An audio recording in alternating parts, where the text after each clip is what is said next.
Well, if you've been following my channel, you've heard me say it before. A massive power outage is not a matter of if, but when. And when it hits, it won't just be an inconvenience.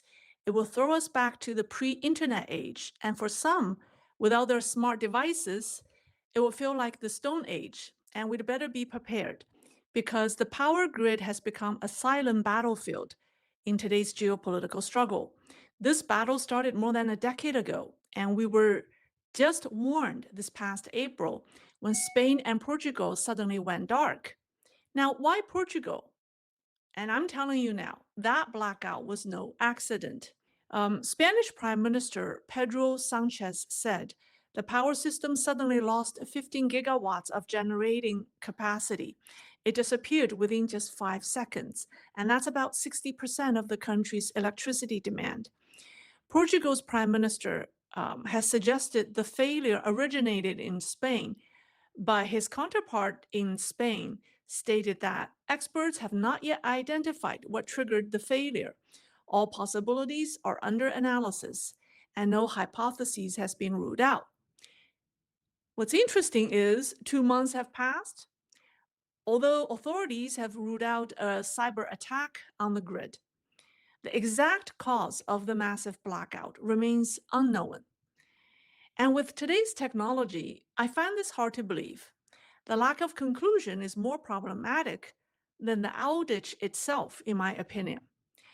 And this blackout was widely covered by international media, including Chinese outlets, some of which mocked the panic and chaos that followed. But China shouldn't be laughing because it is part of the problem.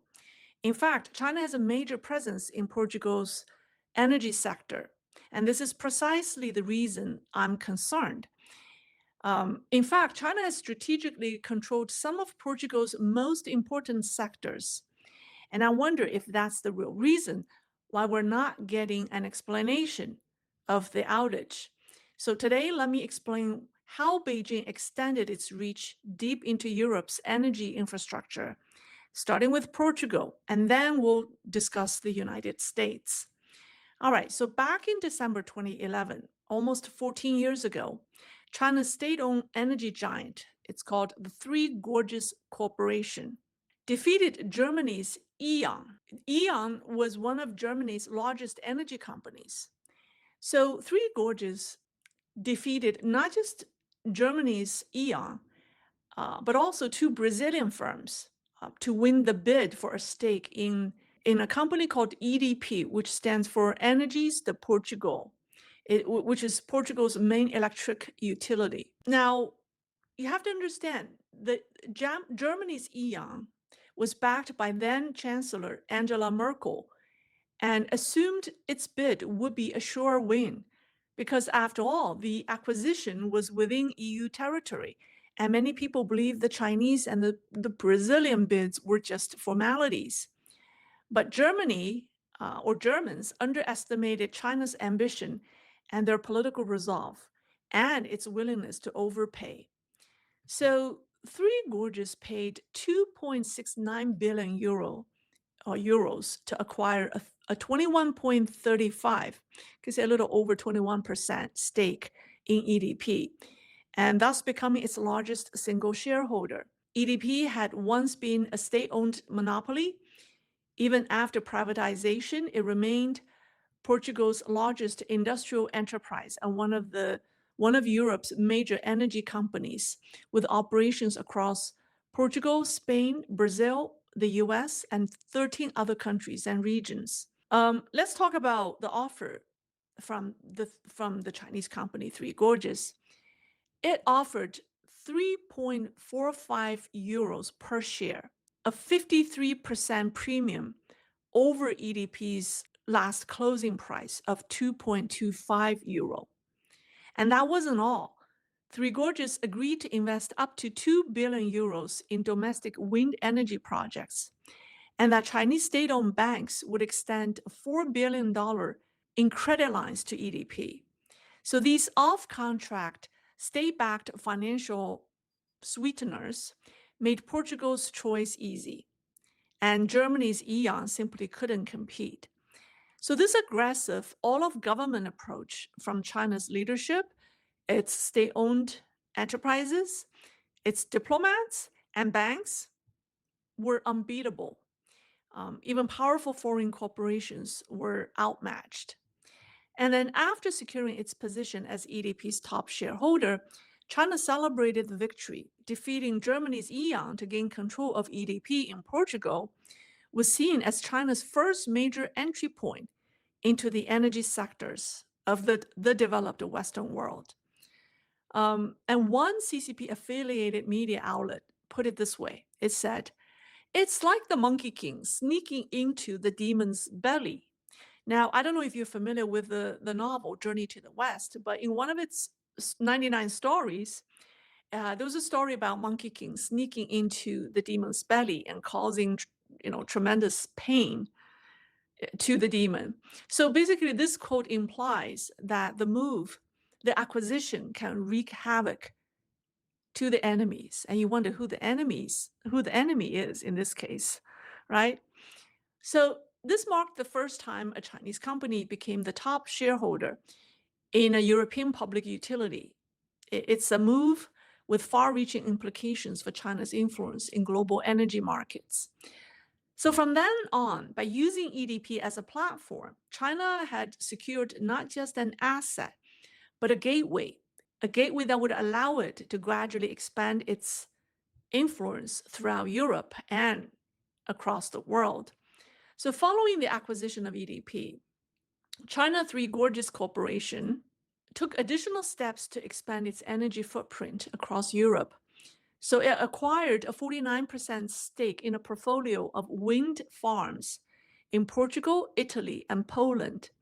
It purchased the Meerwind offshore wind project in Germany's North Sea. And then in September 2023, it partnered with EDP to win the Moray West offshore wind project in the UK. And then, leveraging its position as EDP's largest shareholder, the Three Gorges Company expanded into Southeast Asia, Africa, Latin America, and especially into Brazil and Peru's energy markets.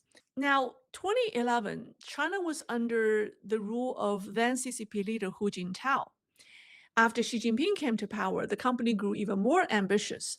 It expanded its stake further. In October 2017, it acquired an additional 2% of a stake and bringing its total holding to 23.27%, which is about 850 million shares of EDP.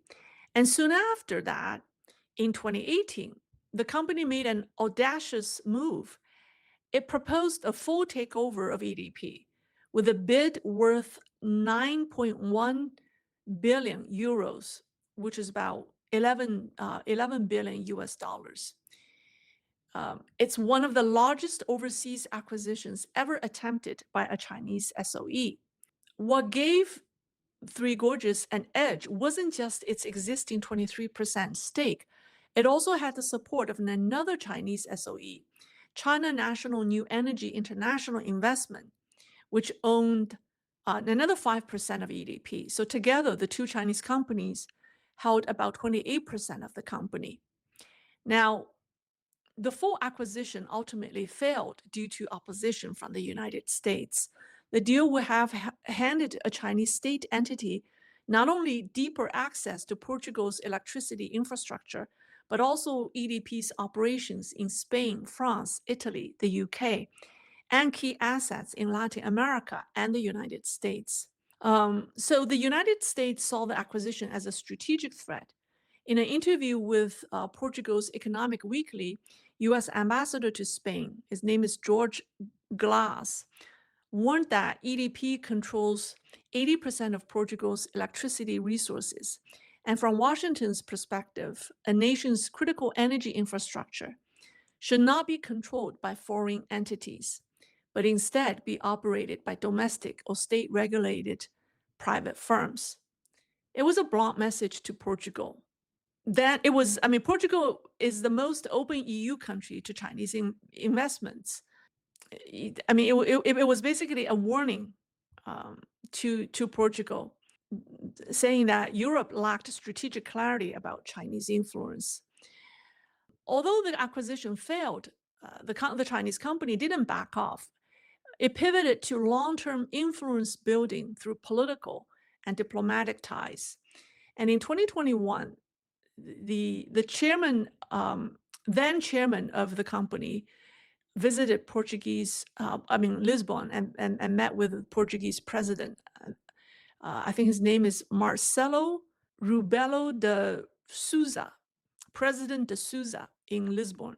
And that was in 2021. And in 2023, a new chairman, his name is Lei Mingshan, went to Portugal again and met with President de Souza. This year, in April, another new chairman came to be. This is Liu Weiping. He visited Lisbon again and signed a memorandum of understanding with EDP to launch a youth talent exchange, which to many people looks more like a Chinese influence program or influence operation than a simple internship initiative. So Portugal has been wooed by the Chinese and become the weakest link in the European Union when it comes to Chinese strategic penetration. And Three Gorges isn't the only Chinese giant with a major stake in Portugal's energy sector. China Holdings, there's the State Grid Corporation of China owns 25% of REN. It's Portugal's national electricity and gas transmission operator. And so China's State Grid Corporation owns 25% of that company. And also, Fosun International, a Chinese pharmaceutical conglomerate, owns about 85% of a company called Fidelidade, which is Portugal's largest insurance company.